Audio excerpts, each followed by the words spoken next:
ভৌতিক কথায় যখন আমি বেইজুজের ঘটনাটা শেয়ার করি, সেই বেইজুজের ঘটনাটি সম্ভবত ৬৬তম এপিসোডে প্রচার হয়। আমি তো জানি না যে আমার জীবন বদলাবে, আমরা কেউই জানি না যে আমাদের জীবন কখন বদলাবে। এরপরে ৮৮তম এপিসোডে প্রচার হয় সাত মাথার অজগর, এবং এই ঘটনাটা বেইজুজের ঘটনার পূর্বে ঘটা ঘটনা।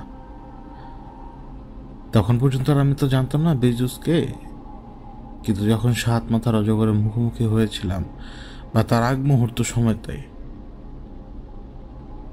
আমি সাহেবের একটা কথা কিন্তু আমার মাথার মধ্যে তখন কাজ না করলেও পরবর্তী সময় কাজ করতে শুরু করে। যখন আমি সাহেব আমাকে বলেছিলেন যে শয়তানদের মধ্যে অনেক লিডার থাকে, তখন আমি বুঝতে পারিনি উনি আমাকে কোন দিকে ইশারা দিচ্ছেন। যখন আমি জিজ্ঞেস করেছিলাম ওনার কাছে যে আপনি সাত মাথার অজগরের নাম শুনেছেন কখনো, তখন তিনি বলেছিলেন হ্যাঁ শুনেছি। ওনার পার্সোনালিটি এরকমই, উনি কখনো চাননি যে আমি কোনো কিছু সামনে যেয়ে পড়ি। উনি সবসময় চেয়েছেন যত যত দেরি হতে পারে। এটাই আসলে ওনারা চায়, বা যারা ভালো তারা চায় যে যত দেরি হয়, যত দেরি হবে তত বেশি ম্যাচিউরিটি আসবে, তত বেশি এই কঠিন কঠিন সাবজেক্টগুলো বুঝতে সুবিধা হবে। এটাই আর কি উনি চেয়েছিলেন। তখন আমি বুঝতাম না, কিন্তু স্বাভাবিকভাবেই। এবং আমার জীবনে সাত মাথার অজগরই সবার আগে আসে, এটা আমি কিন্তু আপনাদেরকে বলেছি। তখন যখন সাত মাথার অজগর এমন একটা সময় তার আবির্ভাব ঘটায় আমার জীবনে, ওই সময়টায় প্রায় ১৯-২০ দিন আমি কমপ্লিট ডিপ্রেশনের মধ্যে ছিলাম।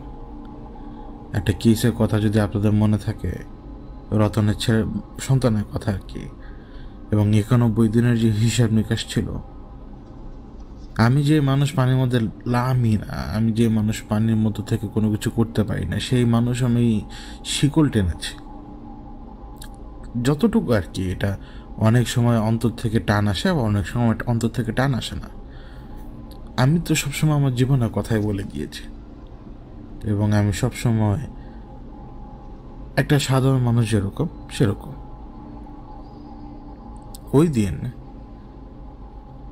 ওই দিন যখন আমি ল্যাবিট পার হলাম, তখনকার হাউস বিল্ডিং আর এখনকার হাউস বিল্ডিংয়ের মধ্যে অনেক তফাৎ।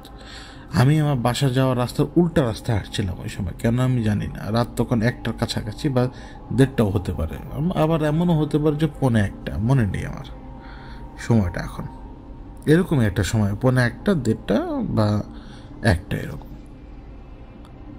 আমি যখন হাউস বিল্ডিং ক্রস করি, কয়েকটা ইনসিডেন্ট তো হয়। এর মধ্যে যখন ওই মহিলাটা, আমি বুঝতে পারি কেন ভাসমান মহিলা, আমরা তো জানি যারা রাতে শহরে চলাফেরা করি, রাতে যদি রাস্তায় নারীরা দাঁড়িয়ে থাকে তারা কে, আমরা তো সেটা জানি।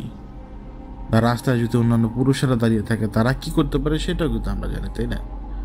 এখন আমি ওই সময় যখন সেখান থেকে একটা দাবরানি খেলাম, দাবরানিটা খেয়ে কিন্তু আমি পেছনের দিকে আসলাম এবং আমি চলে গেলাম হচ্ছে সেক্টরের ভেতরের দিকে। তখন ওই সেক্টরে ওই এরিয়াটা ছিল একেবারে সংকীর্ণ, মানে চারপাশে মোটামুটি দখল করা, মানে মেন রোডগুলো, মানে সেক্টরের ভেতরের রোডগুলো কিছু কিছু দখল করা। আমি এমন একটা জায়গায় ঢুকলাম স্পেসিফিকলি, আমি জানি যে আমি এই রাস্তা দিয়ে ঢুকেছি, এই রাস্তা দিয়ে সামনে একদম যেয়ে আমি আরও এমন একটা জায়গায় যে পৌঁছাতে পারবো, দৌড়াতে দৌড়াতে দৌড়াতে দৌড়াতে সামনে একটা মার্কেট আছে, সম্ভবত সেটা বলওয়েল। এটা ছিল আমার মাথার মধ্যে তখন হিসাব, এবং আমি দৌড় দিই। এবং আলটিমেটলি আপনারা জানেন যে আমি দৌড় দিলাম এক জায়গায় আর আমি বের হলাম আরেক জায়গায়। দৌড়ই দিয়েছি, গেলাম এক জায়গায়, কিন্তু আমার চোখের সামনে সব কিছু আলাদা। এরপরে কথা কিন্তু আপনাদের মনে আছে এখনো, আশা করি। আমি আজকে আপনাদেরকে ওই কথাগুলো বলবো যে কথাগুলো আমি লিখিনি বা লেখার সাহস হয়নি। কারণ হচ্ছে যে সময়টায় ভৌতিকতা আমি ঘটনা লিখতাম, আমার নিজের কথাগুলো আমি যখন লিখতাম তখনও আমাকে অনেক কাটছাট করতে হতো নিজে থেকেই। কেন জানি মাথার মধ্যে এই জিনিসটা সবসময় কাজ করতো যে লোক কোনো কথা বিশ্বাস করবে না আমার। আবার এই অল্প যতটুকু বলি সেটাও তো অবিশ্বাস্য একদম। তবুও আমি কয়েকটা চ্যাপ্টার বা কয়েকটা অংশ বাদ দিয়ে গেছি, কারণ ওই রাতের প্রত্যেকটা মুহূর্ত আমার মনে আছে এখনো। এখন আমি যদি অন্তত মনে থাকে, আমাকে তো জাজদারকে দিয়ে ভয় দেখাচ্ছিল, মায়া দেখাচ্ছিল, এবং একটা পর্যায়ে কিন্তু আমি গোরস্থানের পাশ দিয়ে হাঁটছিলাম,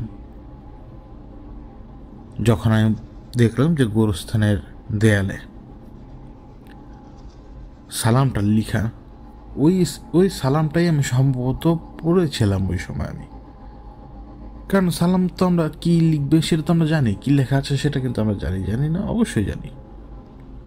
এরপর পরে কিন্তু আমি আমাকে খুঁজে পাই, আমি মানুষকে বলেছিলাম, মানে আপনাদেরকে বলেছিলাম যে এরপর পর আমি আমাকে খুঁজে পাই নদীর ওই পারে, মানে ওই পারে যে যাবো তার আগের জায়গাটায়। মানে আমি ওইখান থেকে ওই জায়গায় গেলাম, মাঝখানে কিন্তু আরেকটা চ্যাপ্টার ছিল যেটা আমি একদম বলিনি কাউকে। আমাকে আমি নদীর পাড়ে খুঁজে পাই ঠিকই, কিন্তু নদীর পাড়ে আমি আসলাম কীভাবে সেই কথা আমি কাউকে বলিনি, একটুও সাহস হয়নি বলার, জানেন, একটুও না, ওইটুকু বলেছি, অতটাও সাহস হয়নি। আজকে আমি বলি আপনাদেরকে, আমি তখন ওই গোরস্থান দিয়ে বেলতলা মসজিদের দিকে যাই, এবং আমার চোখের সামনে চারপাশ তো এরকম যে সব কিছুই আছে, কিন্তু সব কিছু জনমানবহীন, জনশূন্য, এবং আমি নিজেও জানি না আমি দৌড়াচ্ছি কোথায় বাস্তবে। এমনও হতে পারে যে যে কোনো একটা জায়গায় বসা অবস্থায় বা দাঁড়ানো অবস্থায় আমার সাথে এগুলো সব ব্রেনে ঘটছে, হতে পারে, তারপর আমি জানি না, কিন্তু আমি এগুলো উইটনেসড করেছি, মানে আমি নিজে দেখেছি এগুলো। আমি বেলতলা মসজিদের কাছে গেলাম, সেখান থেকে একটু সামনের দিকে যে কোনো একটা জায়গা ছিল, আমার মনে পড়ছে না, ওই জায়গাটা ছিল একটা বাউন্ডারি ঘেঁষা দেয়াল। এতটুকু বোঝা যায় যে ঘাস হোক বা জংলা যাই থাকুক না কেন, সেটা অনেকটা উঁচু হয়ে গেছে ওই দেয়ালের অপোজিট পারে, এবং দেয়ালটা আমি টপকাতে পারার মতো আমার লেভেলে ছিল। আমি দেয়ালটা টপকালাম, আমি দেয়াল টপকে নিচে পড়লাম, পড়লাম মানে কই পড়লাম জানি না, মানে পড়ছি তো পড়ছি, এবং ধপাস করে কোন জায়গায় পড়লাম সেটাও আমি জানি না, কিন্তু যখন চোখ খুললাম এটা একটা বিস্তীর্ণ চরের মতো, বিস্তীর্ণ একটা চর, এবং একটা হাসি, জানি না কার হাসি, এখনো জানি না কার হাসি এটা, কিন্তু এই হাসিটা ভয়ঙ্কর, মানে মানে এরকম, মানে এটা চারপাশ থেকে ঘুরছে হাসিটা। আমি কুকুরের ঘেউ শুনতে পেলাম, কুকুর খাবার খাওয়ার সময় একটা কুকুরের সাথে ঝগড়া করে এরকম মানে শব্দ শুনতে পেলাম। আমি সেদিকে তাকালাম, ভয়ের কথা এখন আমার মাথার মধ্যে নেই, আমি যা দেখছি আমি তাই বলছি আপনাদেরকে। আমি সেদিকে তাকালাম, আমি জানি না কি, কিন্তু একটা লোকের লাশ সেখানে, বোঝা যায় যেটা লাশ, কারণ ওই কুকুর ওই লাশটাকেই খাচ্ছে, এবং লাশটাকে এমনভাবে খাচ্ছে, লাশের পুরো মানে বুকের যে অংশটা, মাঝখানে যে হাড়ের অংশটুকু, মানে যেটা আমাদের বুকের ছাতি, এইটাকে জাস্ট কেউ ওপেন করে দিয়েছে এমনভাবে, এবং ওই ভেতরের কলকবজাগুলোই ওই কুকুর টেনে বের করে একটার সাথে একটা ঝগড়া করতে খাচ্ছে।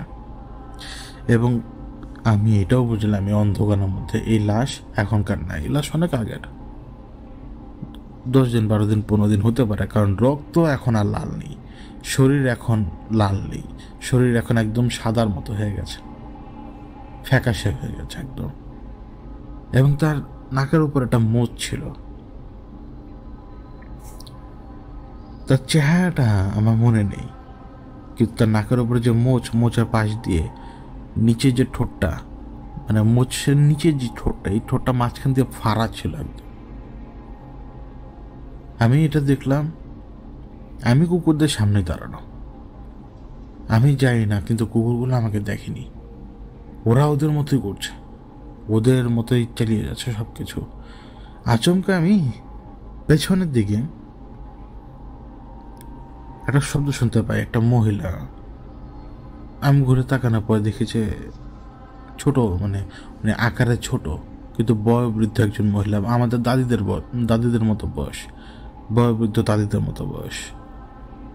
সে একটা থালা নিয়ে দাঁড়িয়ে আছে আমার সামনে, এবং ওই থালার মধ্যে একটা মাথা রাখা, একটা মানুষের মাথা রাখা, এবং মাথাটার মধ্যে একটা চোখ নেই, আর একটা চোখ আছে যেটা তা অলমোস্ট একটু বাইরে এসে পড়ে গেছে একদম। মানে চোখটা এত বড়, টকটকা সাদা চোখ, কালো মনি তো বোঝা যাচ্ছে। তো সে আমাকে একবারই দিয়ে আমার দিকে এগিয়ে আসছে, মানে এই যে আমার জন্য নিয়ে এসছে সেইটা। আমি দৌড় দিলাম, আমি কোন দিকে দৌড় দিলাম আমি সেটাও জানি না, আমি পরিমরি করে সেদিক থেকে দৌড় দিলাম, কারণ ততক্ষণ একটা কুকুর আমাকে সেন্স করে যে আমি ওই জায়গায় আছি, এবং আমি বুঝতে পারি যে কয়েকটা কুকুর আমার পেছনে তখন দৌড়ানো শুরু করেছে। এবং কুকুর দৌড়ালে কুকুরের সাথে দৌড়ে কেউ পারবে না, কিন্তু আমি জানি না কেন আমি দৌড় দিচ্ছি, কুকুর আমার পেছনে, ডিস্টেন্স এতখানি। দৌড় দিতে দিতে দিতে যখনই আমি কোন জায়গায় গেলাম আমি জানি না, কিন্তু সাডেনলি আমার চোখের সামনে একটা কাকতাড়ুয়া অ্যাপিয়ার করে একদম, মানে আমি দৌড় দিতে আমার চোখের সামনে কোন দিক থেকে যেন কাকতাড়ুয়াটা চলে এলো একদম। এবং কাকতাড়ুয়াটা দেখার সাথে সাথেই আমি থমকাই, তো মানে দাঁড়ানোর চেষ্টা করি, কিন্তু ওই ফোর্সে আমি নিজেই পড়ে যাই, নিজের দৌড়ের ফোর্সে নিজেই পড়ে যাই। এবং এই কাকতাড়ুয়াটা এমন ছিল, একটা মানুষ, তার শরীর একেবারে শুকিয়ে শুটকি হয়ে গেছে, শরীরের চামড়াগুলো পুড়ে গেছে, পুরো মাংসপেশিও পুড়ে গেছে, কিন্তু কালো হয়নি বা ভয়ানক হয়নি দেখতে, অ্যাজ ইফ সে অনেক দিন পুরাতন পোড়া। সূর্যের তাপে সে ঝলসাতে ঝলসাতে ঝলসাতে ঝলসাতে যতটুকু ঝলসানোর ততটুকু সে ঝলসে গেছে। তার বুকের হাড়গুলো দেখা যাচ্ছে, প্রত্যেকটা হাড় দেখা যাচ্ছে, কিছু মাংসপেশি পিছনের যে আমাদের যে পিঠের সাইড, আমাদের যে স্পাইনের সাথে লাগানো বোঝা যাচ্ছে। ভেতরের কলকবজাগুলো আবার নেই, ভেতরের কলকবজাগুলো নিচের দিকে চলে এসছে একেবারে। আমাদের যে পেলভিক বোন থাকে না, পেলভিক বোন, তারপরে আমাদের ছেলেদের আর কি পেলভিক বোনের পাশে আমাদের যে উড়োর আশপাশে যে ছোট ছোট কিছু বোন থাকে, এই সমস্ত বোনগুলোর উপরে না পেটের জিনিসপত্র এসব থুবড়ে পড়ে আছে।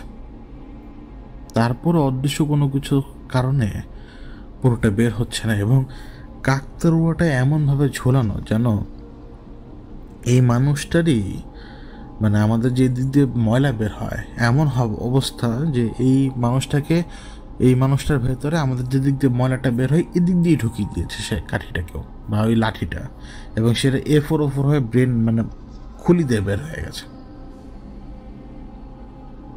দেখলে বোঝা যায়, দেখলে এরকমই লাগে। এবং কাকতাড়ুয়াটার যে দুদিকে হাত ছড়ানো থাকার কথা ঠিক সেভাবে ছড়ানো, বোঝা যায় যে হাতটাকে কেউ বেঁধে রেখেছিল। আস্তে করে কট করে একটা শব্দ হয়, যেন ওই কাকতাড়ুয়াটা কথা বলার চেষ্টা করছিল তার শুকিয়ে যাওয়া পুড়ে যাওয়া ওই থোতাটা নাড়িয়ে, মানে আমাদের মুখ এটা নাড়িয়ে সে কথা বলার চেষ্টা করছিল। কি বলছিল আমি জানি না, কিন্তু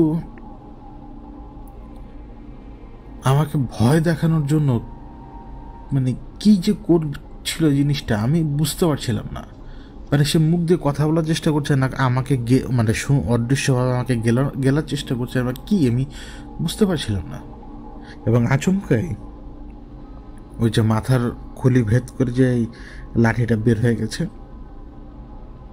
এই লাঠির মাথাটা জ্বলে উঠে মোমের মতো, এমনভাবে জ্বলে ওঠার সাথে সাথে মনে হবে যেন একটা পুরন্ত জীবন্ত কয়লা আপনার চোখের মানে পুরন্ত জীবন্ত কয়লার মানুষ আপনার চোখের সামনে, এরকম মনে হবে আলোর ছটার কারণে।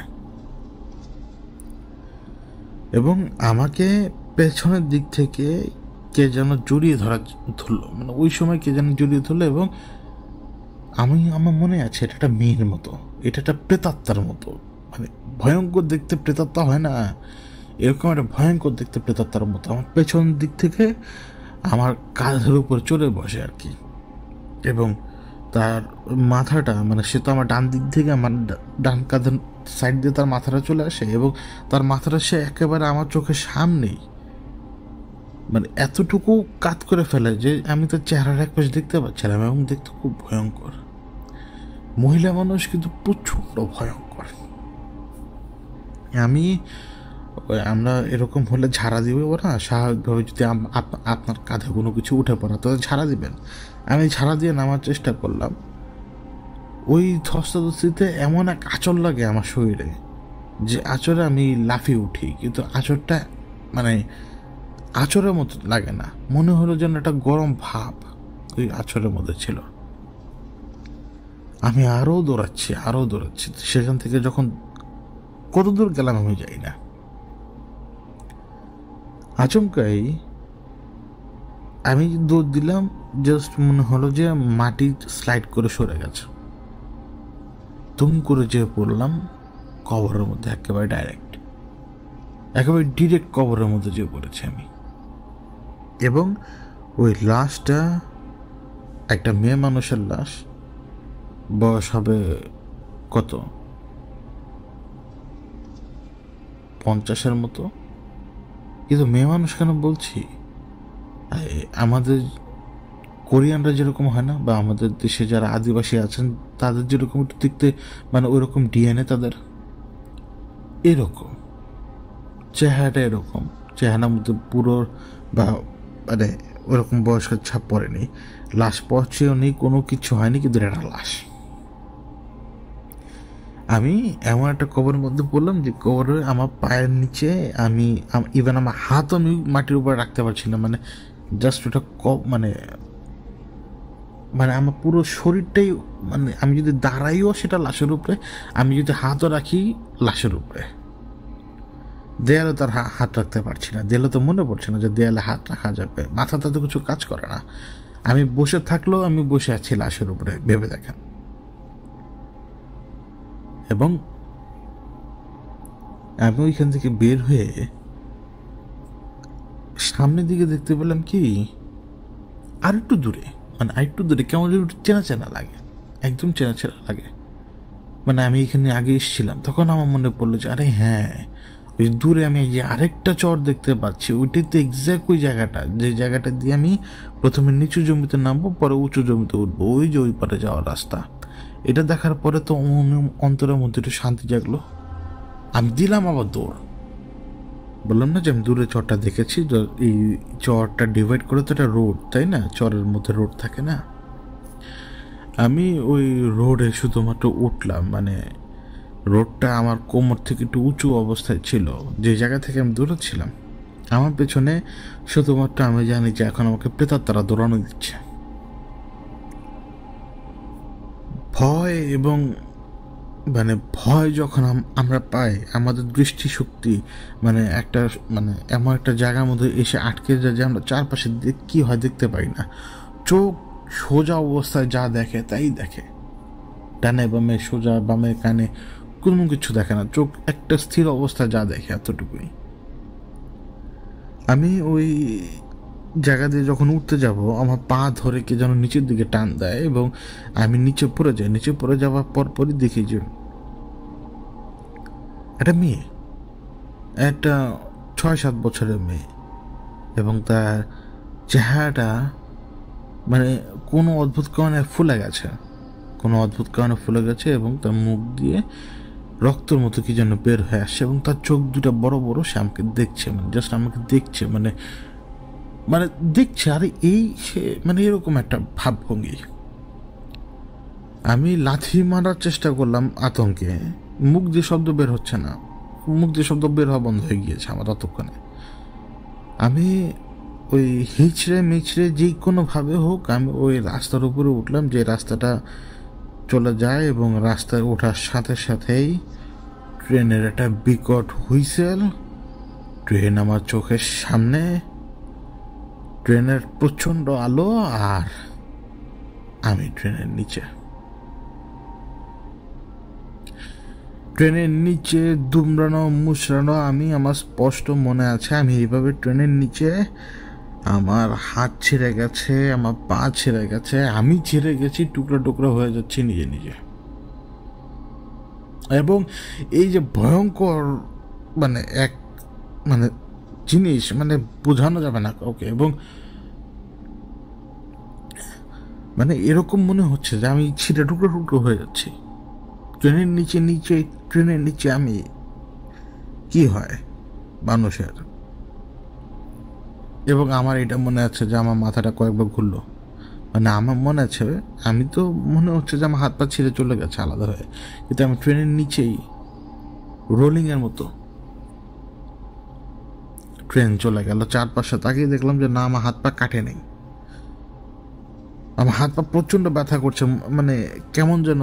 আমি তাকিয়ে দেখলাম মনে হলো যে আমার হাত, মানে আমার হাত কেটে দুই টুকরো হয়নি, কিন্তু এমন লাগছে যে আমার হাত বিচ্ছিন্ন হয়ে গেছে এবং বাকিটা চামড়ার সাথে ঝুলে আছে, রক্ত নেই, কোনো কিছু নেই, জাস্ট কিছুই না। আমি মা বাবা কার নাম নিয়ে নিয়ে যে চিৎকার করতে করতে, কান্না করতে করতে করতে দৌড় দিলাম, আমি এখন বলে বোঝাতে পারবো না।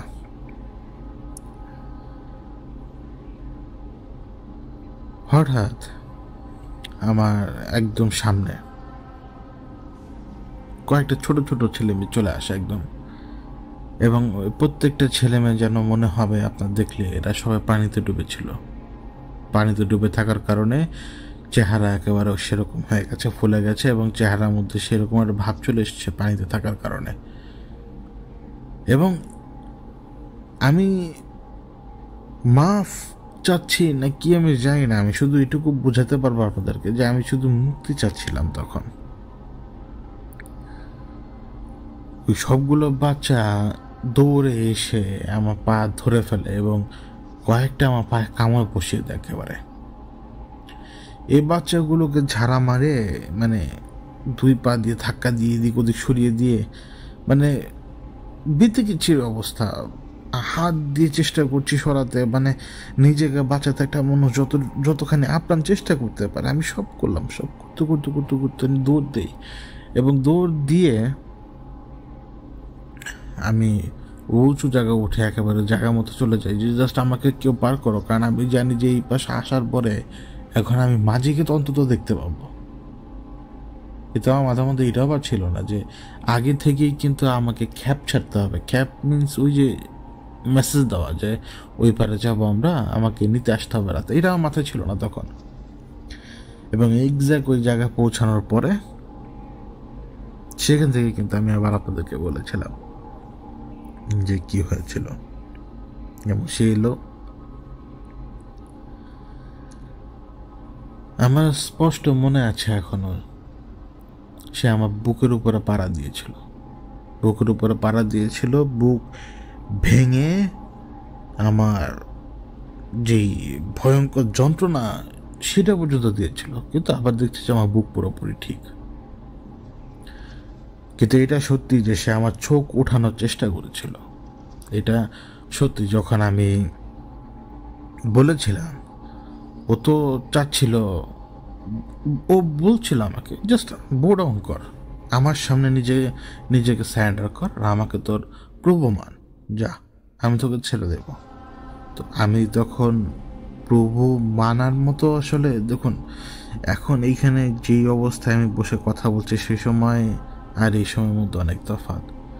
যান বাঁচানোর জন্য মানুষ অনেক কিছু করে ভাই। ওই শান্ত অবস্থায় বসে দু চারটা কথা বলে নিজেকে হিরো প্রমাণ করা যায় না। বিপদ চোখে এসে সামনে পড়লে না, ব্রেনই কাজ করে না ঠিক মতো। খুব কম মানুষই পারে নিজেকে শক্ত করে ধরে রাখতে।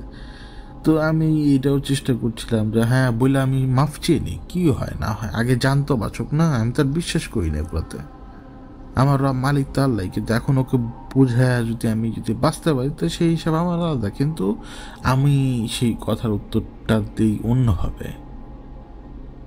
আমি তো বলি যে আমি চাই জানোয়ারের বাচ্চা তুই মর। আমি জানি না আল্লাহ আমাকে অতটুকু শক্তি কিভাবে দিল।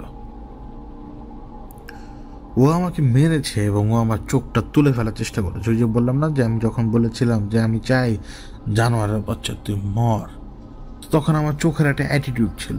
তো আমার ঠিক চোখের ওই পাশে ধরে মাথাটা এমনভাবে ধরলো, ধরে এমনভাবে উঁচা করলো, জাস্ট আমার ঘাড় নিজের ওয়েটেই ভাঙা বাকি ছিল, মাটির মধ্যে ফেললো, মানে হাত দিয়ে খুলি চেপে ধরলো মাথার মধ্যে, মানে মাটির সাথে। এবং সে আমার চোখ ওঠানোর চেষ্টা করলো, কিন্তু সে আমার চোখ না উঠিয়ে সে আমার মানে ভ্রুর এক পাশ দিয়ে কেটে সে কি করতে চাইল আমি জানি না। এবং আমার পরিচিত মানুষ যারা আমাকে দেখে তারা ঠিকই দেখে যে আমার ভ্রুর উপরে এই বিশাল কাঠটা এখনো আছে। এই কাঠটা কিন্তু প্রত্যেক দিন আমাকে মনে করিয়ে দেয় আমি আয়নার সামনে দাঁড়াই না, জানেন। আমার একটা বদ স্বভাব আছে, যেটা আয়নার দিকে তাকিয়ে আমি নিজেকে দেখি, কিন্তু সেটা অন্ধকারে। এই আয়নার দিকে যদি আমি তাকাই তাহলে দেখবো এই দাগটা, এবং এই দাগটা আমাকে মনে করিয়ে দেয় যে আমার শরীরে এই দাগটা কে দিয়েছিল, যেটা আমার চেহারায়, শরীরের বাকি অঙ্গের কথা বাদ। এবং যখন ওই খন্তা কি আমি বলি, হয়তো আমার বানানে বা আমার বলাতে ভুল থাকতে পারে, খন্তাটা ছিল, খন্তার যে আগাটা ওটা স্টিলের বা ওটা ধারালো ওই যে লোহার, এবং সেটা কোনাকুনি এবং ওইটা ভার অনেক, এবং এটার সাথে কোনো না কোনোভাবে সেটা রিপিট হোক অথবা পেরেক হোক, এটার উপরে কাঠ দিয়ে এটাকে এমনভাবে অ্যাটাচ করা যেমনটা শাবলের শেপ হবে। মানে উপরের অংশটা কাঠ, শাবলের মাথাটা তো, শাবল তো পুরোটাই লোহার, শাবলের মাথাটা যেরকম চ্যাপটা, এবং ওই কাঠটাও এই চ্যাপটার ভেতরে এসে এমনভাবে এটাকে লাগানো যে আপনার সামনের অংশটা ওরকমই ধারালো থাকলো লোহার। এটা দিয়ে সে যখন আমাকে কি করবে আমি জানি না, কারণ ততক্ষণ তো মানে পায়ের হাঁটু মুচকে গেছে রীতিমতো। সেই মচকাচ্ছে, অন্য কেউ মচকায়নি, সেই মচকে দিয়েছে। কি করতে চেয়েছিল আমি জানি না, এবং ধরে নিয়েছিলাম যে এটাই শেষ। ভয় লেগেছিল, সত্যি কথা ভয় লেগেছিল আমার। এবং হঠাৎ বলিনি তো, আজকে বলি, হঠাৎ মনে হচ্ছিল যেটা শীষ আসছে, শীষ উপর থেকে এরকম। এবং কি হলো, একটা সনিক বুম বুম, এবং এক পশলা বাতাস আমাকে বাড়ি মারে। আমি তো মাটির মধ্যেই, তারপরও বাড়ি মারে তুফানের মতো। এবং আমার চোখের সামনে যে ছিল তা সে কোথায় আমি জানি না, কিন্তু এখন আমার চোখের সামনে আমি পেছনের দিক থেকে দেখতে পাচ্ছিলাম যে দিগন্তের তারা দাঁড়ানো। এবং এই পুরা গোটা ঘটনার মধ্যে যতবার আমি ভয় পেয়েছিলাম, ম্যাক্সিমাম টাইম আমার খেয়াল থাকতো না যে আমি ভয়টা পাচ্ছি কেন, রিজনটা কি।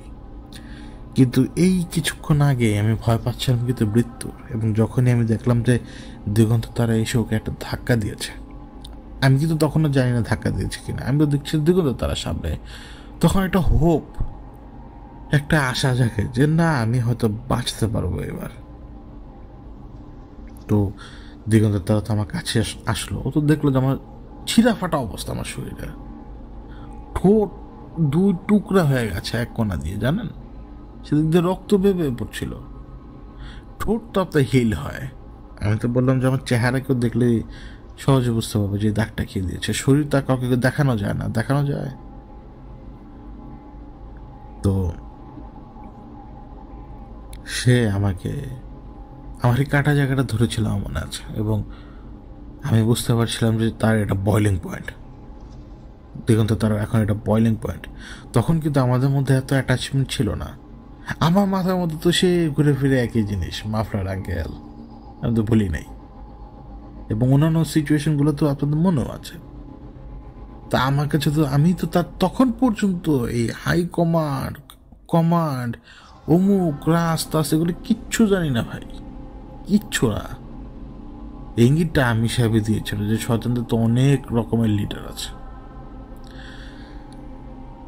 তো সে আমাকে তার হ্যাটটা পরায়, আমার মনে আছে যে সে তার হ্যাটটা আমাকে পরায়। এরপর সে উঠে দাঁড়ায়। তো সে যখন উঠে দাঁড়ায়, সে ওই উঠে দাঁড়াতে দাঁড়াতে কিন্তু আমাকে একটু শক্তি দিয়েছিল যাতে আমি পেইনটা হজম করতে পারি এবং যাতে অন্তত উঠে দাঁড়াতে পারি বা বসতে পারি। কারণ সে আমার কাঁধে হাত রেখেছিল, কাঁধে হাত রেখে সে আমাকে বলেছিল জাস্ট ফিল করো, আমি তোমাকে দিচ্ছি একটা শক্তি, তুমি ফিল করো যে তুমি সেই শক্তিটা পাচ্ছ কিনা। এরপর আমি দেখলাম দিগন্ত তারা ওকে বলল, স্ট্রেট ফরওয়ার্ড বলল যে সেই দিনের পরে আজকে আমি তোমাকে দেখলাম, আর আজকে তুমি, সেও তাকে বলছে আজকে তুমি আমার সবচেয়ে কাছের এক ব্যক্তির কাছে চলে আসলে। ওদিক থেকে কে উত্তর দিয়েছে আমি জানি না, আমি কিন্তু তখনও মাটির মধ্যে শোয়া, কিন্তু শোয়া থেকে যেহেতু উঠে বসছি তারপর চারপাশে তাকানোর মতো তো ক্যাপাবিলিটি আমার নাই। আমি শুনতে পাচ্ছিলাম যে আমি তো এর আগেও লোক পাঠিয়েছিলাম, ওরা তখন মারতে পারেনি, এখন মালুক, সমস্যা কি? তুমি চারপাশে তাকিয়ে দেখো, সব জায়গায় মালুক। এবং এটা সত্যি কথা, চারপাশে গিজ গিজ করছিল 7 মাথার অজগরের লোকে, সবগুলো হচ্ছে কালো ফিগার এবং জল জলে চোখ। তো দিগন্ত তারা ওকে তখন বলেছিল যে আজকেও সেটা হবে না। তখন এই দুইজনের মধ্যে প্রবল লড়াই হয়, যে লড়াই কথা আমি আপনাকে বলেছিলাম। আমার এটা খেয়াল আছে, মানে সাই করে কোনো কিছু এলো, দিগন্ত তারা জাস্ট সরে গেল, কিন্তু সরে গেল এবং সে কোনো কিছুকে এই সাই করে চলে আসার মধ্যে গ্র্যাব করে ফেলে, মানে ধরে ফেলে সে আছাড় মারে। এবং আছাড়টা যখন আমার সামনে মারে, আমি শুধু দেখলাম যে মাটিতে শূন্যে কোনো কিছু ধরে ফেলে, যেটা ধোয়ার মতো আকৃতি, সেটাকে মাটিতে ছুঁড়ে মারার পরে মাটি রীতিমতো কেঁপে ওঠে এবং ধুলা ছড়িয়ে যায় চারপাশে। এই ঘটনাটা কয়েকবার হলো। এই ঘটনাটা কয়েকবার হবার পরে আমি যখন উঠে বসলাম ভালোভাবে, আমি দেখতে পেলাম যে দিগন্ত তারা দাঁড়ানো এবং ওর অপোজিটে 7.5 ফিটের মতো লেন্থের মাস্কুলার ম্যান দাঁড়ানো। মানে সে প্রচণ্ড মাস্কুলার, কিন্তু কোনো ফেস দেখা যায় না, এটা অন্ধকার একটা বডি, জাস্ট একটা অন্ধকার একটা বডি। এবং দিগন্ত তারাকে সে বলছিল, তখন তো জানতাম না কিন্তু এখন বুঝি যে তাদের মধ্যে শত্রুতা কিন্তু আজকে, মানে এখনকার না, সেই সেভারাসের সময় থেকে, সেই 2008 সালে যখন 7 মাথার অজগর সেভারাসে হামলা করেছিল। এটা সিরিজে আমরা কিন্তু বলার চেষ্টা করেছিলাম, কিন্তু প্রথম সিজনে সেটা বলা সম্ভব হয়নি। সে যখন সেভারাসে হামলা করে, আজকে আমি আপনাদেরকে বলি, সে যখন সেভারাসে হামলা করে তখন দিগন্ত তারাও কিন্তু ওর উপরে হামলা করে, সেম টু সেম টাইমে। আমি তো তখন পর্যন্ত লোকজন তো জানতো না যে দিগন্ত তারা সেখানে হামলা করবে। দিগন্ত তারা তো তার ছেলে দেমিয়ান বোগার সাথে, ওদিকে যখন ওর উপরও সেম টাইমে হামলা করে, তারপরে রাসের সেখানে আবির্ভাব ঘটে। এই কথাগুলো তখন ওইখানে দাঁড়ানো অবস্থায় দিগন্তের তারা এবং এই 7 মাথার অজগরের মধ্যে আনা নেওয়া হচ্ছিল। 7 মাথার অজগর বলছিল একটা, দিগন্ত তারা সেটার উত্তর দিচ্ছিল কাউন্টার পাঞ্চের মতো। একটা পর্যায়ে ও ডানা তো ছিঁড়ে ফেলে, আমি আপনাদেরকে বলেছিলাম। ডানা ছিঁড়ে ফেললেও সে আরেকবার চেষ্টা করে আমাকে মারার জন্য। কিভাবে? তার অনেক লোক ছিল যারা কিন্তু তার ভয়ে কিন্তু নিজেরাই নিজেদেরকে খুন করে ফেলতো, মানে আত্মহত্যা করতো, সুইসাইডে। আচমকাই একজন উঠে আসে পেছনের দিক থেকে এবং এসে আমার মুখ এবং মানে গলায় এমনভাবে চাপ দিয়ে ধরে যেন সে আমাকে মানে ওইভাবে মেরে ফেলবে, চোকিং করে মেরে ফেলবে, পেছনের দিকে চাপ দিয়ে নিয়ে যায়। ওই সময় দিগন্তের তারা, আমার স্পষ্ট মনে আছে, আমারই চোখের সামনে 7 মাথার অজগরকে তুলে আমারই চোখের সামনে একেবারে আমার পেছনে ফেলে, তুম করে ফেলে। এবং যখন 7 মাথার অজগরকে আমার পেছনের দিকে ফেলে, তখন না আমি দেখছিলাম যে একটা ধোয়ার ফিগার, অ্যাজ ইফ একটা বস্তা, যেটা সাইজ হচ্ছে যেটা একদম ধোয়ার মতো। কিন্তু যখনই আমার পিছনে এসে পড়ে না, আগে তো আমাকে ওর চেলা বা সাগরেদ কেউ ধরেছিল, কিন্তু হঠাৎ তখন সে কিন্তু আমাকে ধরে। এবং আমার এখনো মনে আছে, ও আমাকে ধরার সাথে সাথে আমার চোখগুলো একেবারে অন্ধকার হয়ে যায়। এবং যখন চোখটা খুলে আমি নিজেকে কোথায় পাচ্ছি আমি জানি না, কিন্তু আশপাশে যেই লোকগুলোকে আমি দেখছিলাম, আমি আমার বডিকে দেখছিলাম না, কিন্তু আমি আশপাশে যে লোকগুলোকে দেখছিলাম তারা আবার আমাদের দেশের কেউ না, তারা কেউ বাহিরের। এবং আরেকটু ভালো করে তাকানোর পরে বুঝতে পারলাম যে আমি যাদেরকে দেখছি এরা সবাই যুদ্ধক্ষেত্রের লোক। মানে এখানে যুদ্ধ হয়েছে বা যুদ্ধ হচ্ছে বা যুদ্ধ হয়ে গেছে। আমি একজন লোককে দেখলাম যে একটা ট্রলি টেনে নিয়ে যাচ্ছে এবং আরেকজন লোক সেই ট্রলিতে এক এক করে কি যেন তুলে তুলে রাখছিল। পাশ থেকে একজন লোক বলল, এগুলো সব বডি পার্ট, মানুষের বডি পার্ট। গোলাগুলিতে, বোমা হামলায় চারপাশে এই সমস্ত লোকগুলো বডি পার্ট ছড়িয়ে ছিটে আছে। আমি শুনতে পাচ্ছি একজন আরেকজনকে বলছিল যে বডি পার্টগুলোকে কাপড়ের টুকরো, কাপড়ের একটা পুটলির মধ্যে রেখে তারা দাফন করে দিবে। তারা জানে না যে এখানে কার কার বডি পার্ট আছে, কোন কোন লোকের বডি পার্ট আছে। একজন আরেকজনকে বলছে এই কথা, এবং তাদের এই কথাগুলো আবার ঠিক পাশে একটা দেয়ালের উপর দাঁড়িয়ে একটা পিচ্ছি দেখতে শয়তান তাকিয়ে তাকিয়ে শুনছে এবং মিটিমিটি হাসছে। এরপরে আমি এটাও দেখতে পাই, কোনো একটা মানে জায়গাটা হচ্ছে এরকম যে এই জায়গাটা একটা ধর্মীয় কেন্দ্র। অবভিয়াসলি আমাদের না।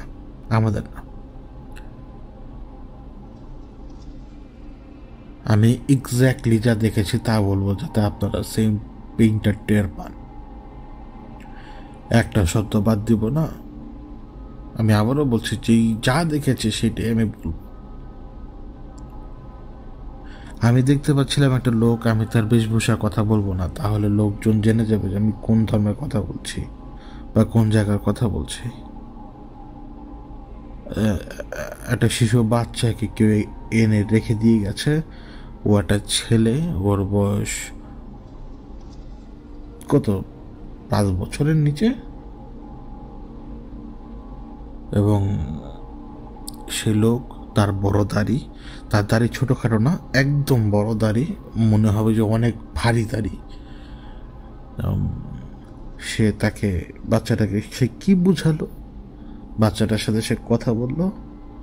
আমি তাকিয়ে তাকিয়ে দেখছি একেবারে সে দুয়ারের সামনে দাঁড়িয়ে সে বাচ্চাটাকে কি জানি বললো। বাচ্চাটা খুব খুশি, যেভাবে বাচ্চারা খুশি হয়। এরপরে বাচ্চাটা কাপড়গুলো সে খুলে ফেললো, বাচ্চাটাকে সে বুকের উপরে শোয়ালো।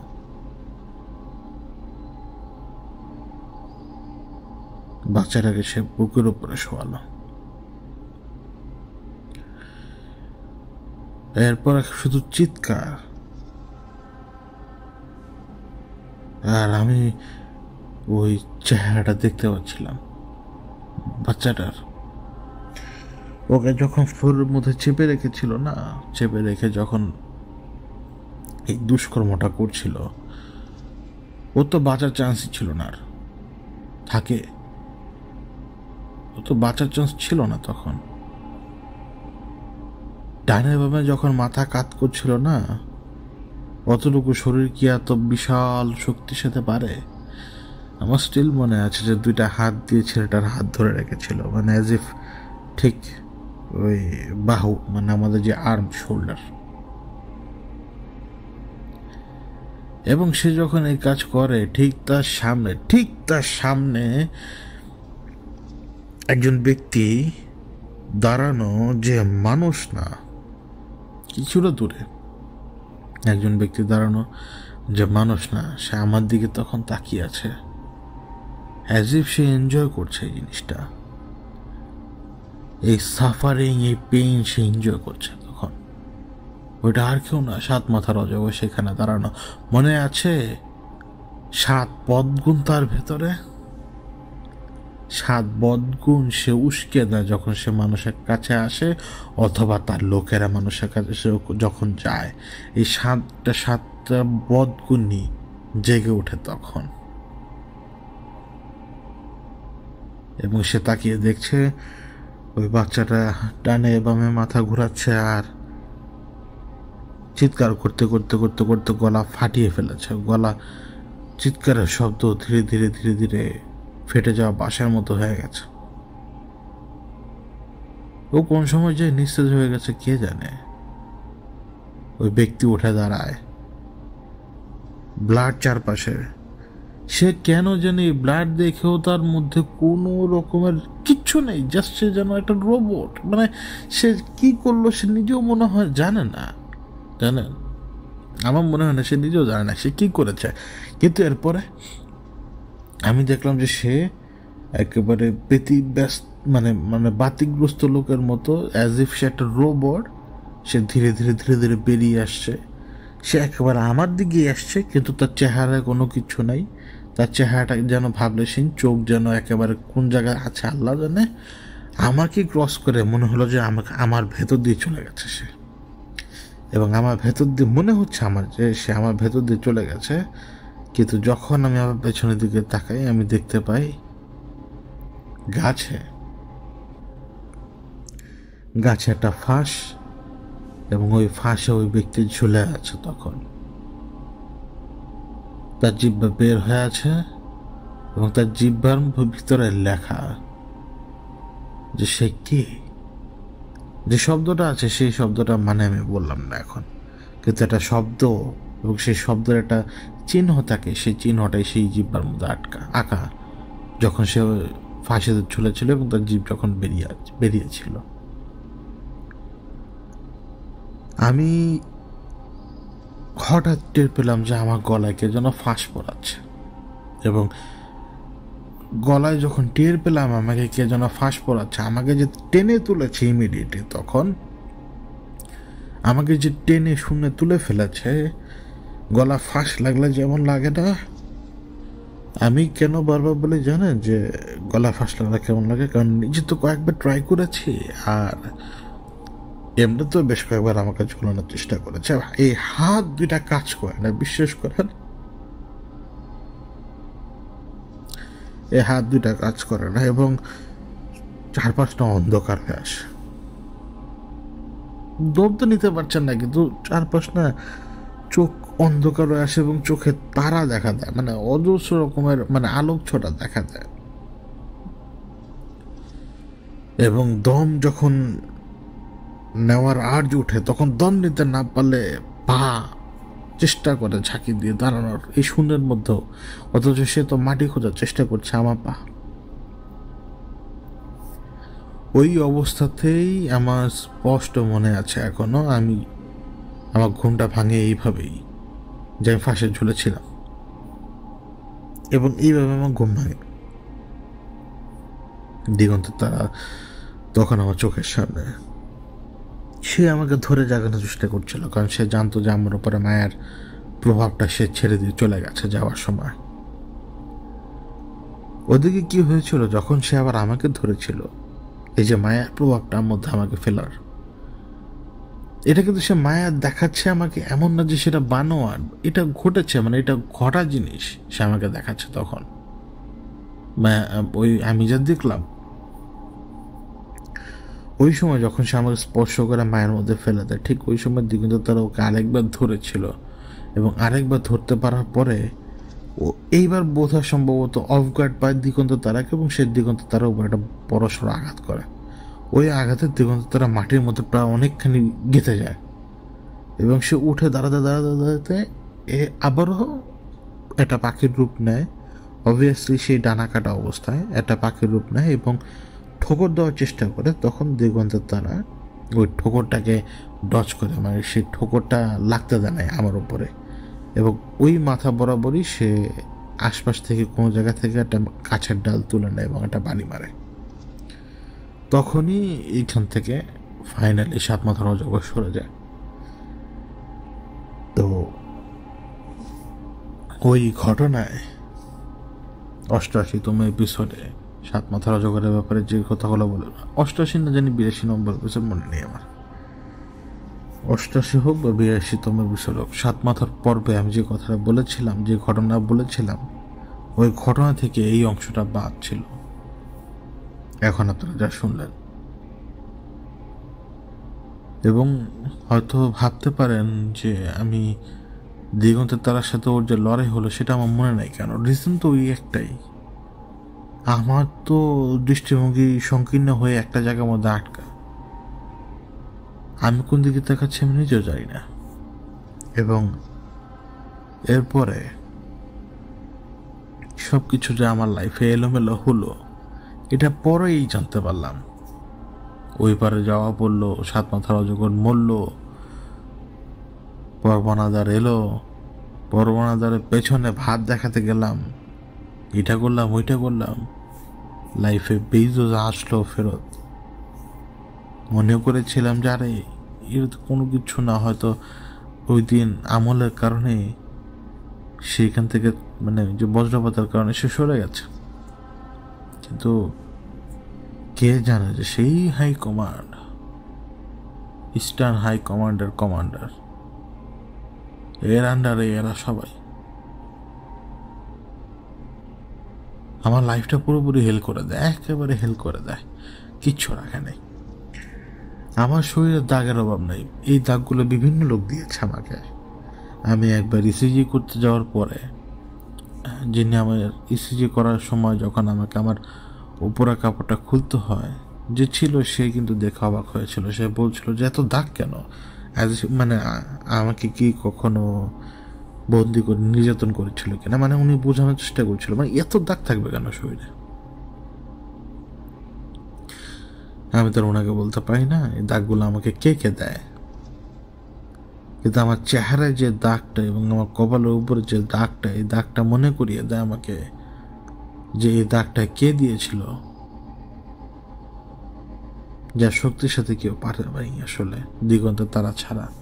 এবং দিগন্ত তারা কেন তার সাথে এত ভালোভাবে পারে সেটা তো আমি জানি না।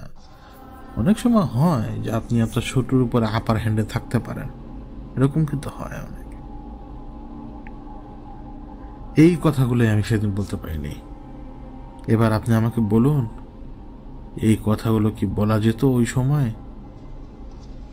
মায়া, এখন মায়াতে তো অনেক কথা বলতে পারি, ভৌতিকতা কি পারতাম? আবার মায়াতে অনেক কথা বলতে পারলেও অনেক কথা তো আবার মায়াতেও বলতে পারি না। এই যে আজকে সাহস করে আমি বলে ফেললাম আপনাদেরকে, সত্য না ভয়ঙ্কর হলেও সত্য কিন্তু আসলেই ঘটছে জানেন। আমাদের মধ্যে ডেনাল একটা স্বভাব, মানে কোনো কিছু ঘটছে না ঘটছে না মানে এরকম একটা ভাব। বিশ্বাস করুন ঘটে, মারাত্মকভাবে ঘটে।